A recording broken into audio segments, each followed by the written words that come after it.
This is a new laptop with AMD's new chipset lineup. This is the ASUS Zenbook S16. It's got a 3K panel, nice and inky. It's rocking the AMD Ryzen AI 9 HX370. It's a 12-core processor with 24 threads. This one has 24 gigs of RAM, but what's nice, you can spec it up to 32 gigs. It's rocking the AMD Radeon 890 graphics, and this one, it has a terabyte of space, and once again, you can spec that up to 2 terabytes. So it's nice to see room for upgradability, but honestly, as I've been using this, one of the best features, low-key, has been the speaker. So typically, MacBooks are kind of the king for a speaker game. This is a laptop that I think actually has better speaker performance than, say, my MacBook. So it's got 6 speakers certified by Harman and Kardon, and usually when I test out Windows laptops, a lot of them are very like tinny and non-bass heavy. This sounds nice and deep. I'll play a quick song here.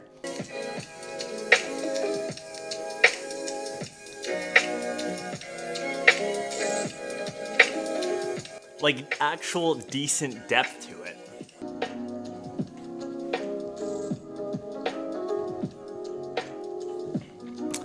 Keep in mind, I'm rocking a MacBook Pro, not the MacBook Air, which this would compete against.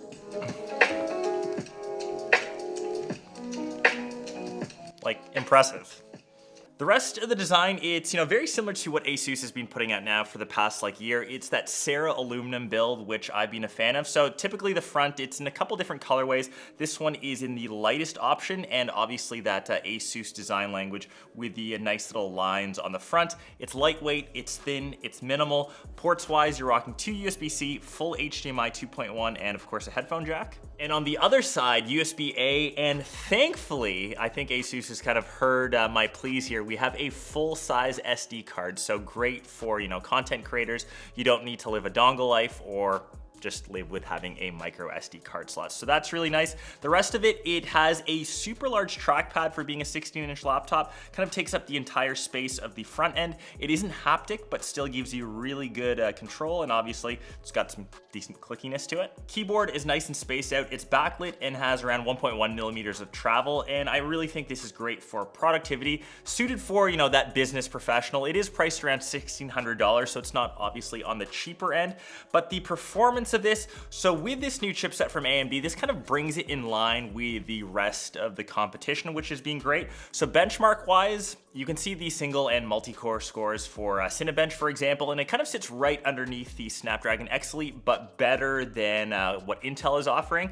And keep in mind, this is rocking way less power consumption, so it's better optimized for that use. And you can see the rest of the benchmarks here for, say, 3D Mark and PC Mark 10, and kind of compare it to the rest of the competition. So obviously AMD has kind of lined this up to compete, obviously, with everything else. Typically, I found some of the better performance for this to be suited towards Photoshop and Lightroom use, so that actually lines up great with that SD card slot. Just kind of getting photos. I put a couple things for my Europe trip on here. I was editing them. Pairing those visuals with that photo, or even video in this case, with the display, like I mentioned, I think that pairs really nicely. So it's got a 3K panel, like I mentioned. It's 2880 by 1800, covers 100% of the DCI-P3 color space. It gets up to 500 nits of brightness. Could get a little bit brighter, but it's a gorgeous display. All content on it looks great. I was actually catching up on a couple shows since I've been back from Europe. Watched the finale of House of Dragon.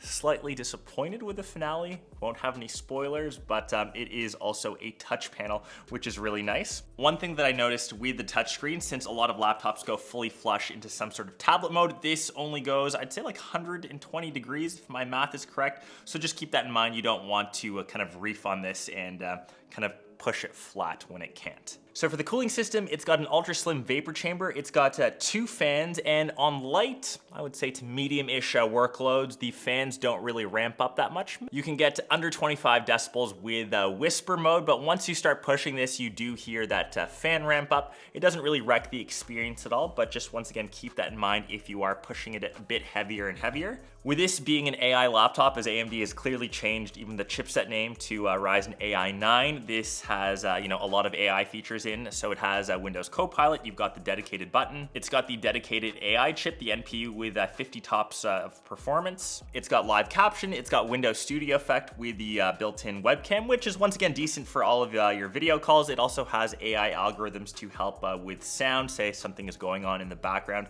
it can help mask the sound if it's too loud in your surroundings. It's pretty much most of the AI features that we've seen in new laptops. The big thing around this is obviously AMD's new chip, which, like I said, brings it up to speed with the rest of the competition and really kind of reduces that power consumption. So battery life for this, once again, light to medium tasks, you're getting around 12-ish hours, which is pretty decent. Something that this laptop, maybe doesn't do as well is obviously the dedicated GPU. Gaming on this, obviously you're not playing any AAA titles. You can definitely still get by for most games if you just drop the resolution down to 1080. It does have an interesting display ratio, so it's slightly different.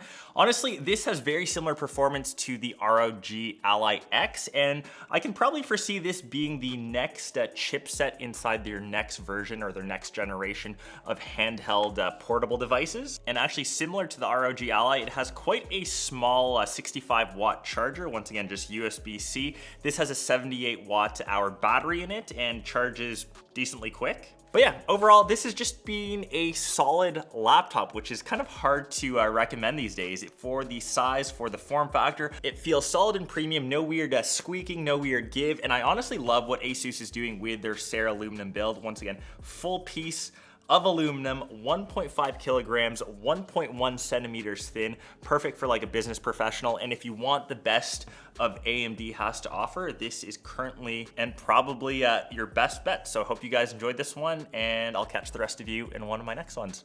Peace. Surprising to find a laptop with a better speaker than a MacBook. Never thought I'd see the day.